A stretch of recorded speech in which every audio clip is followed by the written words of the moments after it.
Hey, and welcome to Goals, Grit, and Some Woo Woo Shit. I'm your host, Una Duncan. And today we are talking about what I think might be the biggest and scariest health problem that we are facing right now. And that is medical misinformation.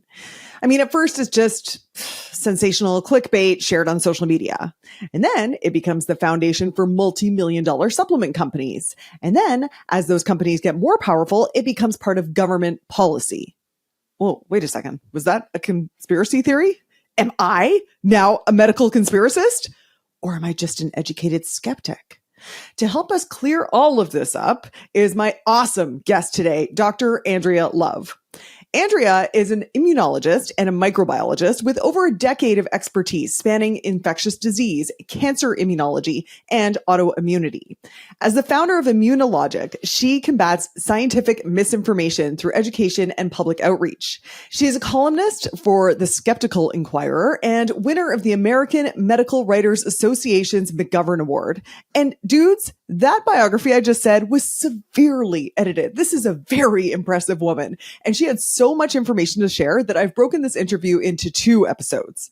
So today, you're going to hear me ask Dr. Love where you should be getting your medical information, especially if you don't feel like you're being served by the medical establishment. For example, with menopause symptoms. I also asked her how we can feel more empowered with our health choices. You know, if you did want to do your own research, where would you start? We also talk about the health myths that are circulating widely right now that are driving Andrea absolutely nuts. Oh, and we talk about Andrew Huberman and what are the red flags to look out for and signs that you might actually want to ignore certain doctors. Check it out. It's time to get your head out of your ass and start creating a life of no regrets. Whether you want to lose weight, get rich, or manifest a hot threesome on the beach, you're gonna wanna turn this up. This is Goals, Grit, and Some Woo-Woo Shit with your host, best-selling author and professional butt kicker, Una Duncan. Dr. Andrea Love, thank you so much for being here today. Thanks for having me. So, listen, you are the founder of Immunologic. Can you tell us what that organization does and why you felt the need to start it? Yeah. So, like many scientists and health professionals, I've been increasingly frustrated with misinformation spread by media outlets, kind of general gaps in science literacy, and the spread of misinformation and disinformation as a result of both intentional and unintentional misconceptions. And of course, we saw that accelerate during the COVID pandemic. But this is something that's really been a passion project of mine, probably even as far back as high school. I remember telling people that you didn't have to be afraid of GMOs because, this is what you're actually doing because I just did it with a bacteria, trying to get people to be less scared of new science and more curious and, critically thinking about that. But, because I am I do work full time in life sciences, I wanted to have a separate conduit to be able to continue to do science communication and education and that sort of thing. And so that's really the goal of Immunologic. It's improving science literacy, addressing misconceptions, but the goal is to get people to be more skeptical and think critically about things that they're coming across, because whether we're talking about food misinformation or vaccine misinformation or cancer pseudoscience, there's a lot of shared themes and they really play on exploiting people's health anxiety and a lot of the logical fallacies and gaps in science education. And so if we can get people to a place where they're like, oh, that kind of gets my spidey senses activated, maybe I need to be a little more skeptical, then collectively we're all going to be in a better position because, good literacy and good science literacy helps all of us ultimately. Andrea, I like believing that medical organizations gather the scientific consensus and that we can just trust them to pass on what's best for us. But I know that a lot of people feel like these organizations are failing us, either that they are too slow to adopt emerging information, or that they are biased and ignoring specific populations or alternative therapies. So what would you say to those criticisms of the sort of medical/scientific establishment? Yeah, I mean, it's a good It's a good point, and I think it's important to understand the roles of the different kind of buckets. So when we talk about medical organizations, usually we're talking about medical professional organizations, right? Like something like the American Academy of Pediatrics or the American College of Obstetricians and Gynecologists. And these are not scientific expert agencies. What they are professional organizations. So providers who practice in those fields can become a member of that entity. And as a result, they have now a network of other providers. Now, ultimately, they do help form patient care guidelines. And the goal is they're using scientific data to create those guidelines and make recommendations. But there's always a caveat because those guidelines are being made by providers and not necessarily scientists, right? And so sometimes there are things that have been taken up by medical professional organizations that maybe are not aligned with the best scientific evidence. And that is because humans are fallible and humans are shaped by personal beliefs. And, just because you're an expert in one field of health or science doesn't automatically make you an expert in other fields. And I think that's a really common misconception in our society, is that like you expect everybody tangentially involved in science and health to automatically know everything about everything. And as a result, that is how misinformation spreads, right? There are several very notorious podcasters who have very niche knowledge and training who now purport themselves to be an expert in all science. And of course, they have financial motivations for the misinformation. But I think, it's important to kind of use and view these different agencies for what they should be, right? So when you're looking at a medical professional organization, you're going to be looking to them for clinical care guidelines and patient guidance and treatment recommendations, but not necessarily the ones that should be assessing the scientific data on a given topic, particularly if it's a topic that's outside of their scope. So for example, the American Academy of Pediatricians, they're not nutrition science experts. They're not experts on agriculture. So they are not the experts if they're making a policy on the safety of genetically engineered crops and the nutrition of conventionally grown foods, right? Even though they have now adopted a policy that is against all of the scientific data.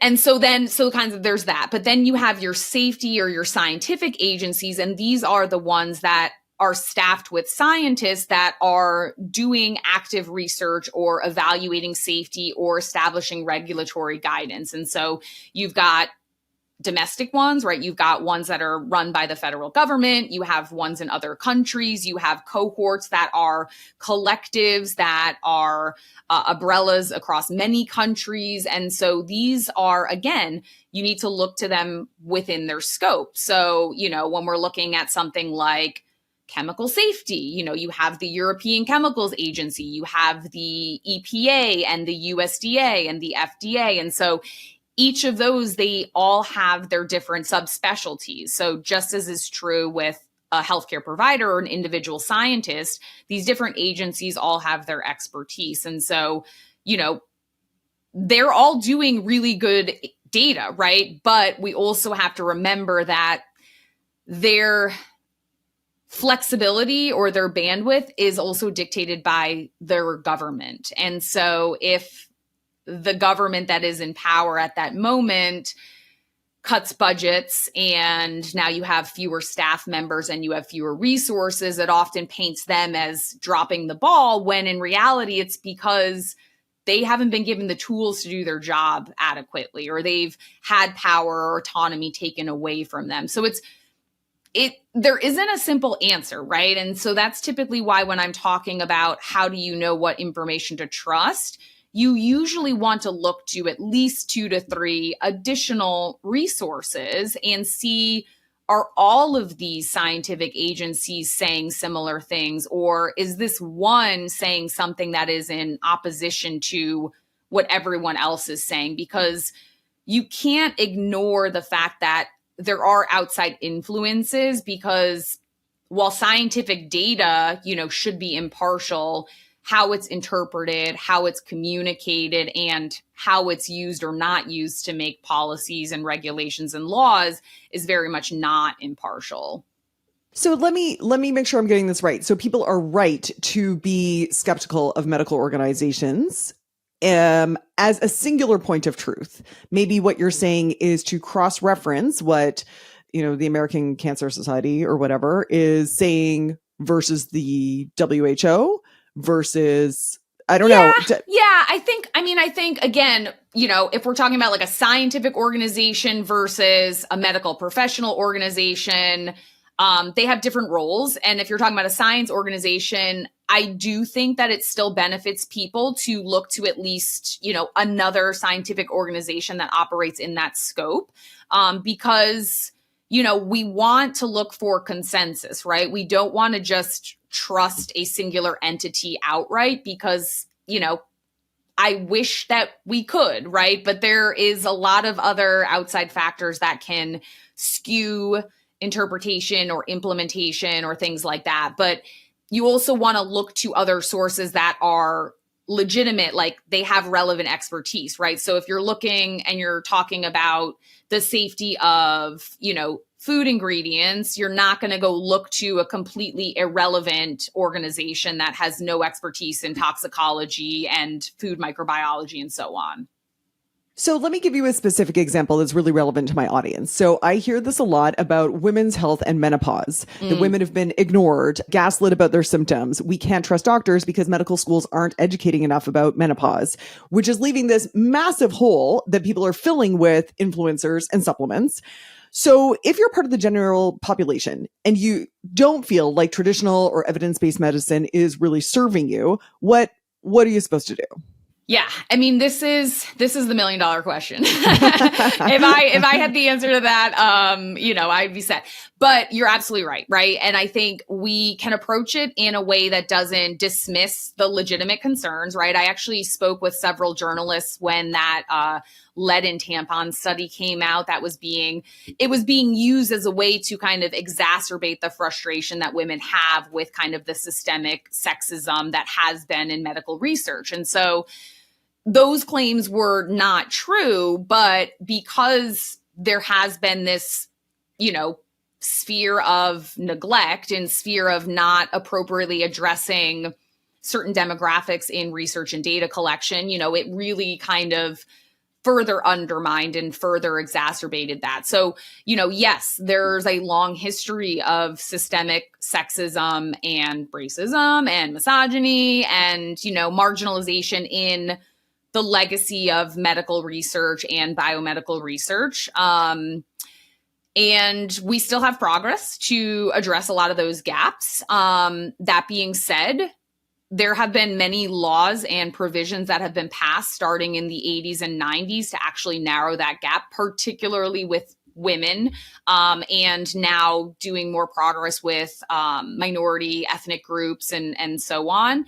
And that has really kind of, narrowed that gap, especially in terms of things like clinical trial participation, because ultimately the quality of data that we can get from human subjects research, clinical research, is a function of who participates. And there's a lot of reasons why certain groups don't want to participate, and some of them are absolutely valid. And there are other reasons that people don't participate, and those are kind of systemic things that a lot of people are working to address, to get, lower income folks, people that don't have job flexibility, all that. And since then, we've really kind of improved the proportion of women who are participating with clinical research. Now, the challenge is that a lot of kind of the legacy data is based on when women were not adequately represented. And so it's going to take some time to kind of normalize the new data and use that to inform our interpretations of older data. But I would say, yes, there are good reasons to have frustration and be skeptical, but science doesn't move that quickly as much as we would like it to. It accrues over time. And so, we do need patience with this. And I think we don't want to throw the baby out with the bathwater and demonize scientists and medicine and physicians and say, oh, well, they participated in this, when most of them are just as much victims of the industry or the system as patients. We're patients too, right? But by saying that, you don't want to then say, oh, well, I'm inpatient, I don't want to wait for that answer, so I'm going to go to these unproven, untested supplements and claims, because that's not the solution. That's going to be preying on your frustration and your vulnerability. And as we're seeing, particularly in the supplement space, the menopause oriented supplements, they're one of the fastest growing arms of the supplement industry, which is fully unregulated and filled with untested products that can actually do quite a bit of harm. They can interfere with legitimate medications you're taking. They can be contaminated. They don't have any requirements to, accurately disclose what's on their labels. And so some supplements may not be listing what's actually in them, and it could be something that is actively harmful. And so, we don't want to drive people to that space. So, it's one of those situations where there isn't a great solution, but I will tell you that a lot of care providers are really, really actively involved in adjusting clinical care guidance and established provisions in medicine based on some of these gaps. I'm actually speaking at a menopause women's health specific CME conference in February, particularly with the goal of how can providers better treat patients in this landscape where we're still parsing out what we know, what we don't know about menopause in particular, but there's this huge predatory landscape of this wellness industry. Yeah. What is the thing, the myth or the thing you're seeing online right now that drives you the most freaking crazy? The biggest piece of medical information that you're just like, if you could eliminate this from the world, it would be such a better place. Oh my gosh. I mean, there are many. But if we want to talk specifically about, what might resonate with your audience, I would say a lot of the claims about like hacking your hormones and hacking your health, these are just completely unfounded and often, are underlying someone trying to sell you a product that's claiming to address that, right? And it's the same where you talk about your immune boosting and your gut health and your this, like all of these things where they make these really bold statements where they're going to fix this problem that they're attributing to something.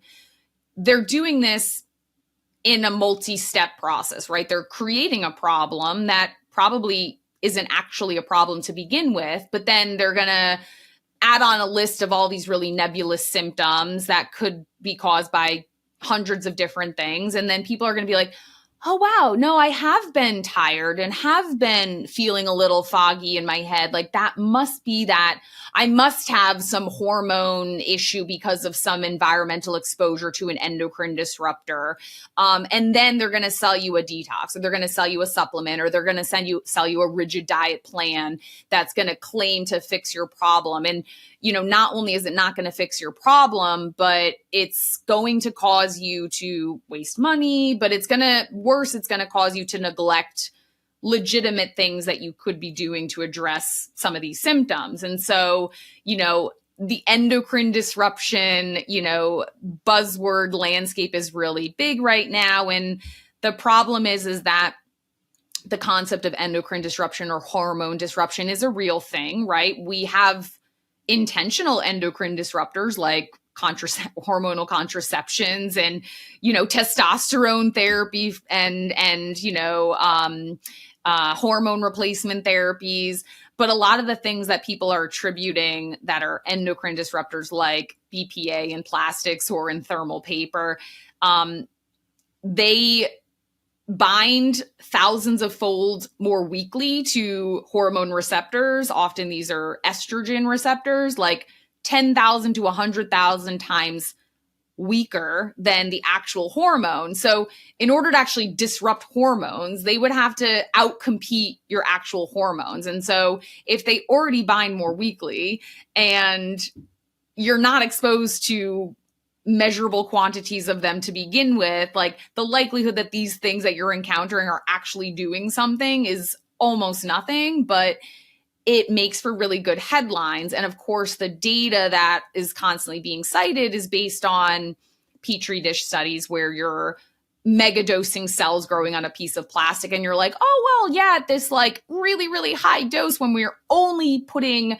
BPA on these cells, you see some changes in estrogen signaling. But that's not what happens in your body, right? Your body has all of these excretory and regulatory processes in your physiology. And on top of that, you know, we are not cells on a piece of plastic. And so they're not realistic assessments of what's going to happen if you touch a receipt, you know, because there's all these layers, right? It has to absorb into your skin. It has to absorb into your skin at a high enough dose to outcompete. Then it's not going to be excreted in urine, which we know that most of these things are within a very short period of time. And then it has to be absorbed and it has to get there.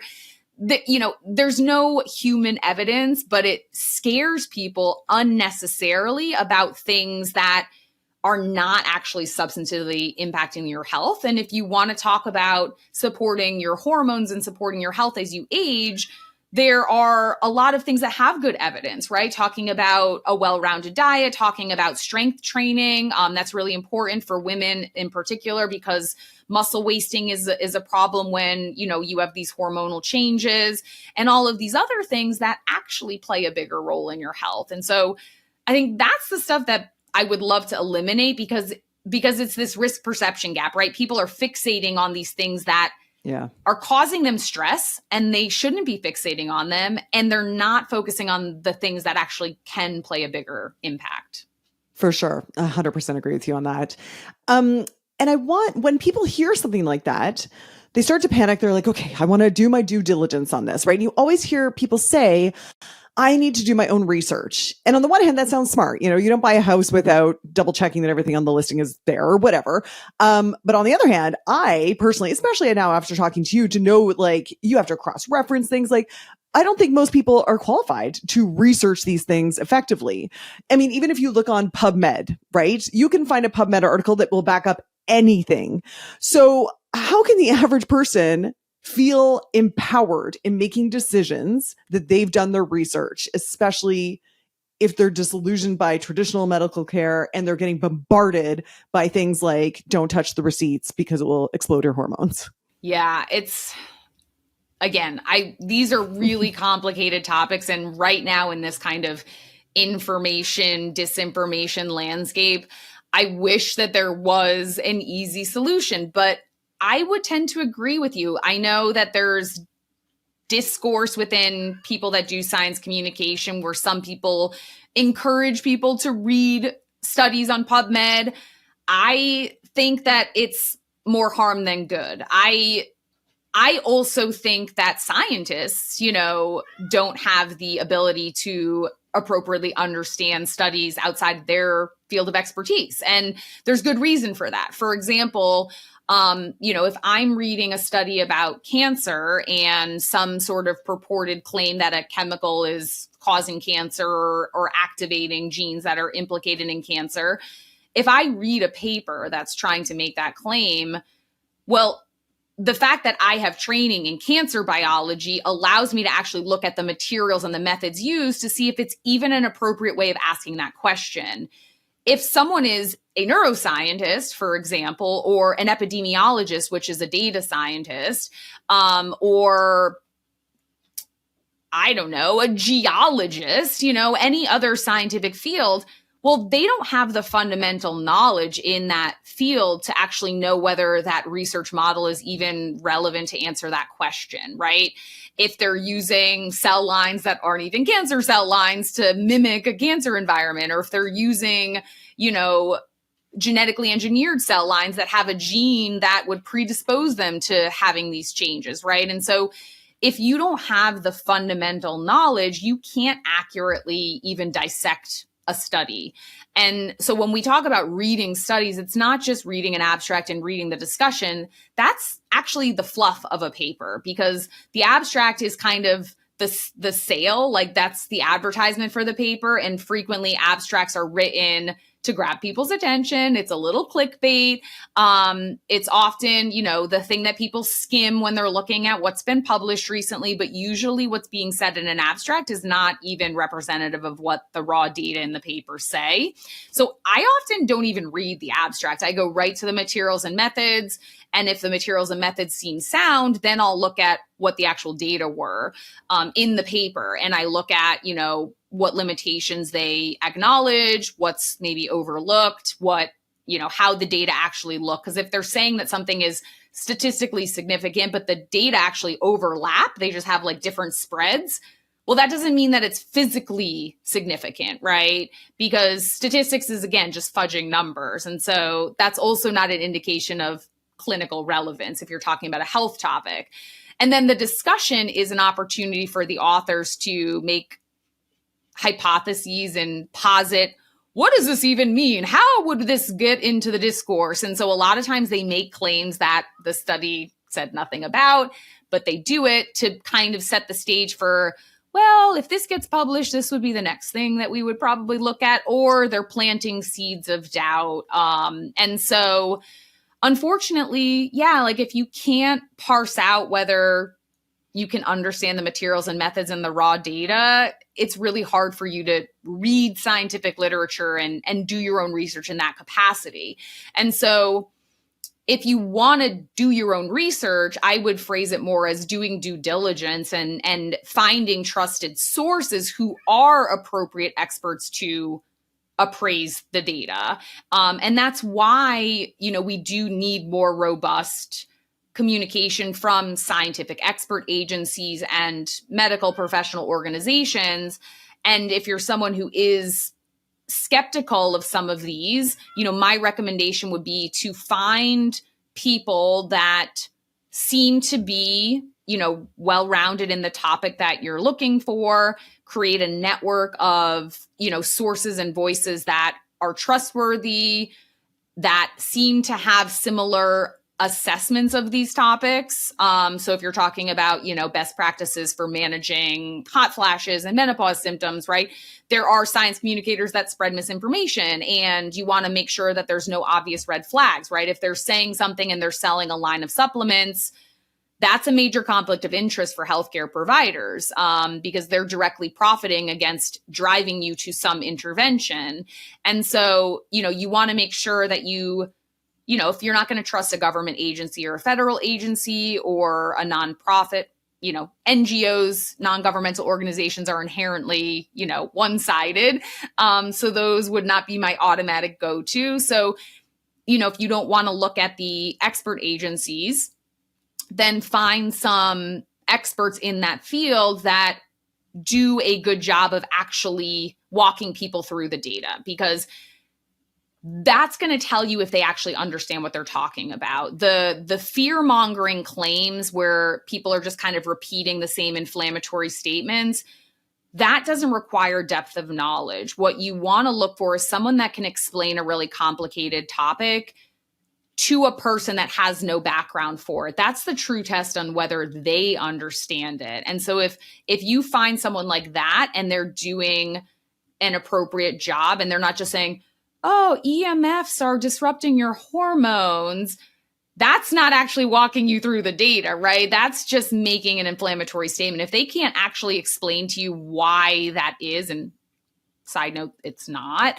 then that person does not have an adequate understanding of that topic.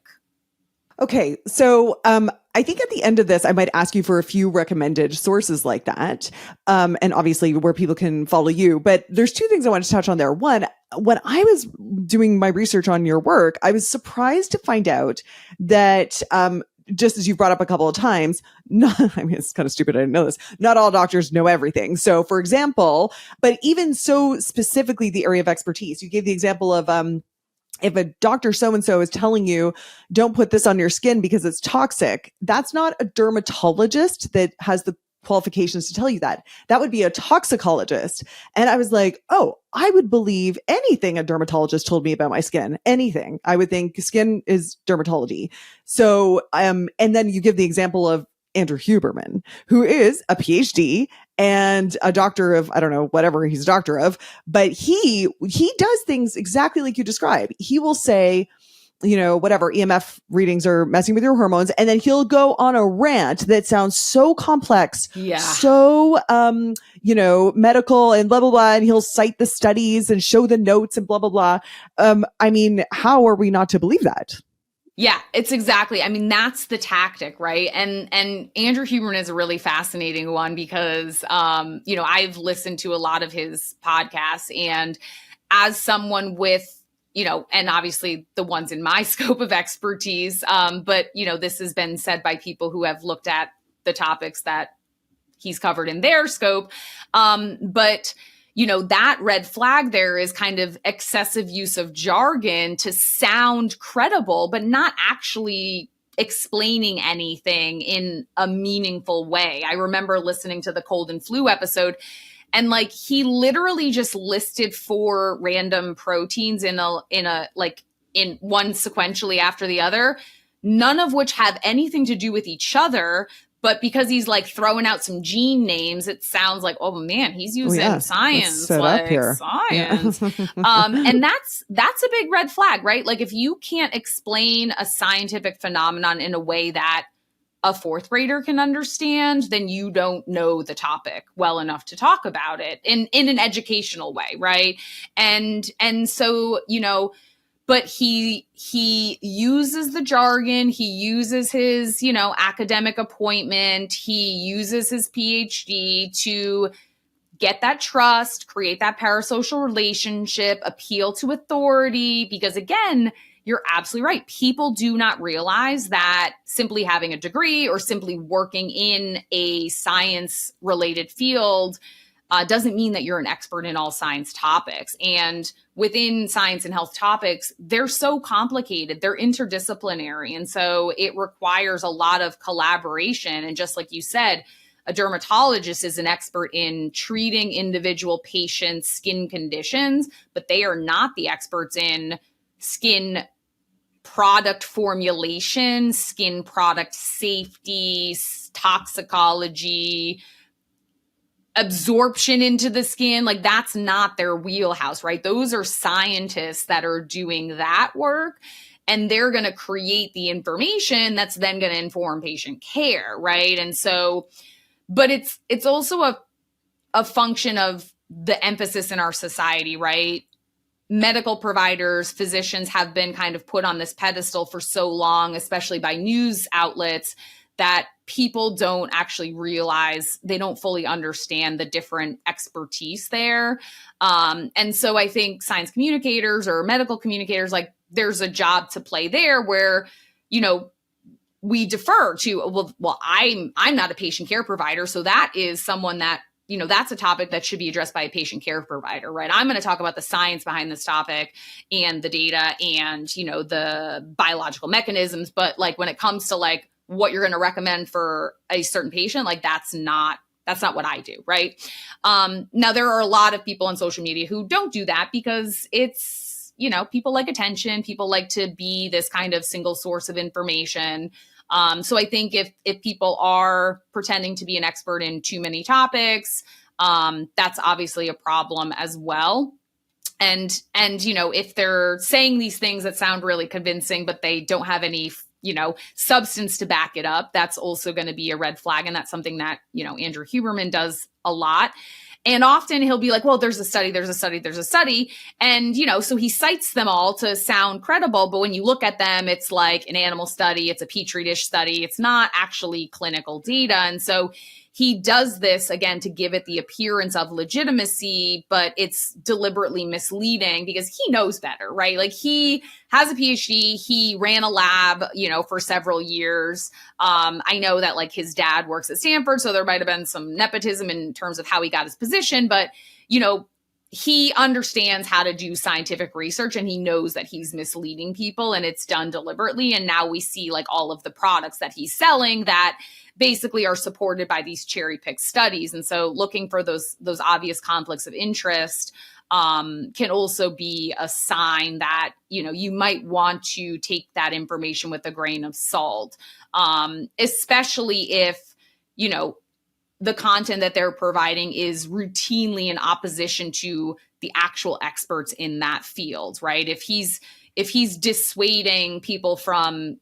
vaccines when every vaccine and infectious disease expert is saying the opposite, that might be a red flag. Yeah. For sure. Okay, guys, I am so sorry I had to cut this interview off, but I didn't want to overwhelm you because here's what's coming up in part 2 of this interview next week. We get into politics, how both the right and the left side of the political spectrum are ignoring evidence, and how this has actually shifted over the years. We're going to talk about Maha. We're going to talk about Robert Kennedy. And I give Andrea a lightning round asking her what the evidence is saying about seed oils, probiotics, ultra-processed food, and all kinds of things that you are hearing about online. And I got to ask her some of your questions about mask wearing, the carnivore diet, and the metabolic reset diet. It's all coming up for you in the next episode of Goals, Grit, and Some Woo-Woo Shit. Until next week. Hey dude, thanks for listening. If you like this episode, make sure you're subscribed so you can get the next one.